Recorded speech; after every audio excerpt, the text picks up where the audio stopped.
Hello everybody and welcome to another Twilight Zone Retro Review. Today it is Season 1, Episode 30, A Stop at Willoughby, written by Rod Serling and starring James Daly as Gart Williams. Now, before I start recapping this episode, and there will be spoilers as always, I just want to say that there was a time when I really thought A Stop at Willoughby was one of the 3 to 5 best Twilight Zone episodes. Rewatching it again a couple years later, I realized there's a small flaw in this episode which may keep it out of that top 5, but it's still an excellent episode, and in my opinion it's one of Rod Serling's best overall scripts. So we start in an office, and Mr. Gart Williams is our main character, and right away he's being yelled at by a man, his boss, for messing up and losing an account.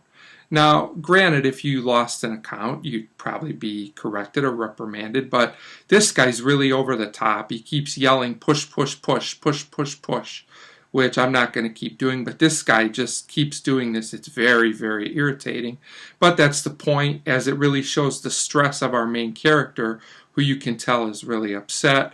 He gets mad. He tells the boss to basically be quiet. He says it in a meaner way, but I'll just say be quiet, and he leaves. So next we go on a scene where he is on a train on his way home, and he's still hearing this guy's voice in his head, who wouldn't, and he dozes off. And he has this dream of a town named Willoughby. And they don't show too much of it this time. We'll get back to it later, but you can tell it's a very peaceful place and that Williams would like to go there. So he basically wakes up and talks to the conductor and tells him about the dream, asks him if any such town exists. The conductor says not that he's aware of. So then Williams goes home to meet his, I believe it's his wife. They never say it's his wife, but I think it's his wife. And she knows what happened at work. She asks him if he's still employed. He says yes, but only because if he goes to a competitor, he might take business there with him. You can tell she's not happy with him. She kind of gets on his case. He tells her he's tired and sick. He can't handle all this anymore, and that not everybody's made for this type of thing, which I believe to be true. And she says she's basically sick of it too. She's sick of his whining and feeling sorry for himself and his self-pity. So they go on and just keep talking for a while, and he talks about how he's just an average guy and she's the type of person that wants more. So he then tells her about his dream about Willoughby, and she basically shrugs it off to just, his fantasy, and tells him he was born, in an era too late. He's the type of person that would be satisfied with that. And I believe she tells him he wants to be Huckleberry Finn, which I found amusing. But you can basically just tell that they're not really a match, what their goals are at this point. And again, she's a little bit over the top too. I mean, you can kind of see her point, but the way she comes across, she shows no understanding at all. She's just very, very harsh. And then we continue on, and we're back on the train again. The conductor tells him he looked up Willoughby and he can't find it anywhere on any map. So William says, well, it must have just been a dream, just like I thought. But once again, he dozes off and dreams of Willoughby, and we see just a little bit more this time. And I really wish we would get to see more of Willoughby in these dreams, because it would be a good contrast from what's going on the outside world. So he wakes up again, and he says next time that he dreams of Willoughby, he's going to get off the train and go there. So we go back to the office again, and basically the phones are ringing. The boss is yelling at him again. Now the secretary's on his case, and she's really nasty too. I'm not sure why.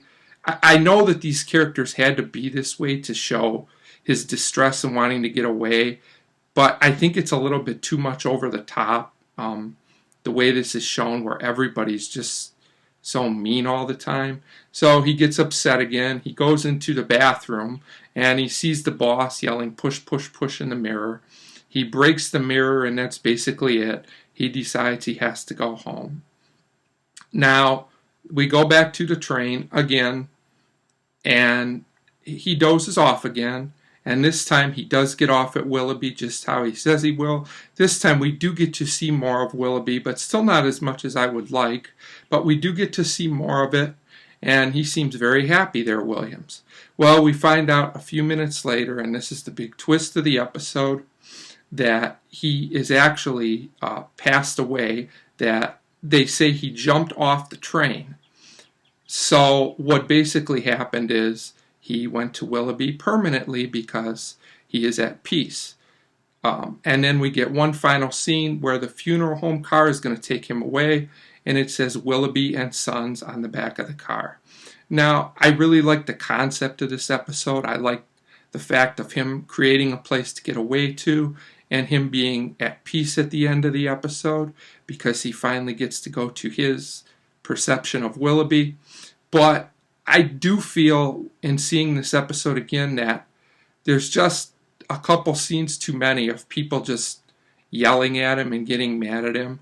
I mean, we get the point of what's going on. It seems like they just keep going over this and over this and over this to the point where it's a little bit of overkill.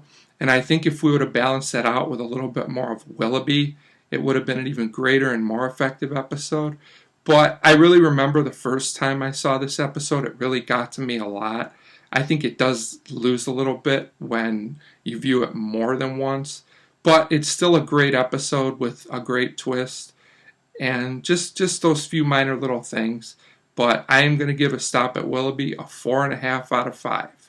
4.5 out of 5 for A Stop at Willoughby. Great episode. If you want, in the comments, tell me episodes of Twilight Zone that you really like a lot, some of your favorites, and if you want to, you can even tell me why. Thanks for watching.